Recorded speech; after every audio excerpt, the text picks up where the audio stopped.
Welcome back to our channel. In this guide, I'll walk you through the steps on how can you redeem a Roblox gift card.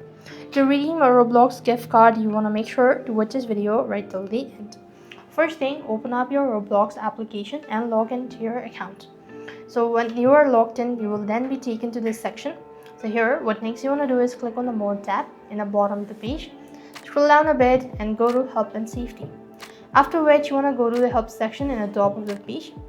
And then you could simply type in redeem set or something like that, something familiar with the redeem. And when you do it, so you'll be then taken to the section where you could actually go ahead and click on how do I redeem and spend the gift card.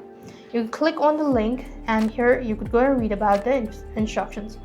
So you have to actually use a browser version. You'll not be able to do it from the app. So you could go with roblox.com and you could press on the link and follow the on-screen prompt, and that is the way you could go to redeem Roblox gift card. So I hope the video was helpful. Make sure to like, share and subscribe to our channel. Thank you for watching. See you in the next video.